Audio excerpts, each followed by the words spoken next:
இன்னைக்கு Redington stock வந்து 6% மேல ஏற்றம் குடுத்திருக்கு. At the same time JP power பார்த்தீங்கன்னா, இன்னைக்கு 12% டவுன் ஆயிருக்கு. ஆனா நிஃப்டி பார்த்தீங்கன்னா, இப்ப வரைக்கும் வந்து நிஃப்டி நமக்கு டவுன்ல தான் காமிச்சிருக்காங்க. ஐடி செக்டார் மட்டும் தான் பாசிட்டிவ்ல இருக்கு. நிஃப்டிய பொறுத்தளவுல 76 புள்ளிகள் டவுன்ல இருக்கு. அப்போ ரெடிங்டன் ஏன் ஏறுச்சு? ஜேபி பவர் ஏன் இறங்குச்சு? இதுக்கான ரீசன் என்ன? அப்படின்றது மேஜரா வந்து நெறைய பேர் கேட்டிருந்த விஷயம். அத வந்து இந்த வீடியோல தெளிவா பார்த்துடலாம். ரெடிங்டன்னு பார்க்கும்பொழுது முதல் விஷயமே பார்த்தீங்கன்னா, அவங்க வந்து ஒரு பெரிய மேஜர் டிஸ்ட்ரிபியூட்டர். ஆப்பிளோடைய டிஸ்ட்ரிபியூட்டர். ஆப்பிளோட டிஸ்ட்ரிபியூட்டர்ன்றத விட, அவங்க ஆல்ரெடி வந்து டிஸ்ட்ரிபியூஷன்ல ஒரு பெரிய லெவல்ல இருந்தாங்க. அத வந்து ஆப்பிளும் வந்து பயன்படுத்திக்கிட்டாங்க. அதுக்கப்புறம் ஆப்பிளும் வந்து அதில கொலாபரேஷன் பண்ணாங்க. ரெடிங்டனோட கொலாபரேஷன் பண்ணாங்க. ஸோ இப்போ வரைக்கும் ஆப்பிளுக்கு அவங்க தான் டிஸ்ட்ரிபியூட்டரா இருக்காங்க.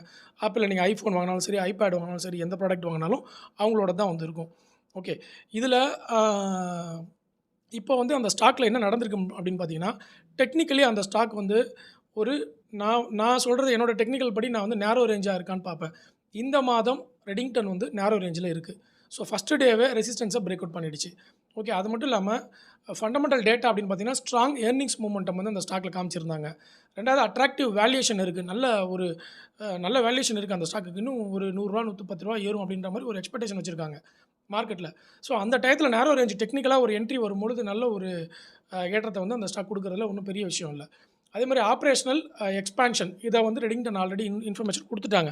அது ஒரு மேஜர் ரீசனா வந்து ரெடிங்டன் இன்னைக்கு ஏறுறதுக்கு பார்க்குறோம். அடுத்தது ஜேபி பவர் எதனால இன்னைக்கு டவுன் ஆச்சு?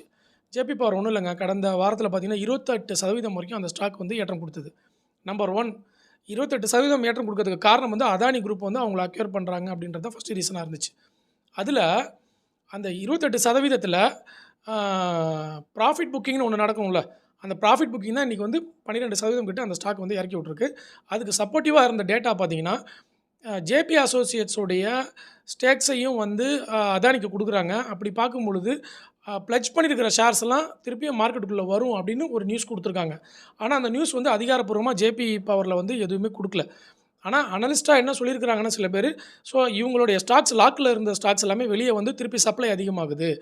ஸோ அதானி பவர் வாங்குறனால அந்த ஸ்டாக்ஸ் எல்லாமே வெளிய வரனால சப்ளை அதிகமாகி, அதுக்கப்புறம் அது வந்து ஒரு டவுன வந்து கிரியேட் பண்ணுது அப்படின்னு சொல்லி குடுத்துருக்காங்க. ஆனா அந்த ஸ்டாக்ஸ அன்பிளட்ஜ் பண்ண மாரி எந்த ஒரு அஃபிஷியல் டேட்டாவும் ஜேபி பவர் குடுக்கல. இது ரூமரா இருக்கலாமோ அப்படின்னு தெரியுது. பட் எப்படி இன்னைக்கு ஈவினிங்குள்ள ஏதாவது ஒரு டேட்டா அனௌன்ஸ்மென்ட் குடுத்துருவாங்க. ஸோ இது 2 தான் வந்து மேஜர் ரீசன். அடுத்து 2 முக்கியமான ரீசன் பார்த்தீங்கன்னா, இந்த ஷார்ட்ஸ்ல நீங்க கவனிக்க வேண்டியது, ஆர்பிஐ உடைய அனௌன்ஸ்மென்ட் ஒண்ணு பார்க்கணும்.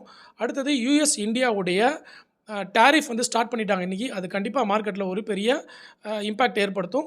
நிஃப்டியும் நேரோ ரேஞ்சில தான் இருக்கு. இத கண்டிப்பா எல்லாரும் நோட் பண்ணிக்கங்க. இந்த மாசமும் நமக்கு ஒரு பெரிய வாலட்டிலிட்டி இருக்குன்றத அண்டர்ஸ்டாண்ட் பண்ணிக்கங்க. ஷார்ட்ஸ் பிடிச்சிருந்துச்சுன்னா லைக், கமெண்ட், சப்ஸ்கிரைப்.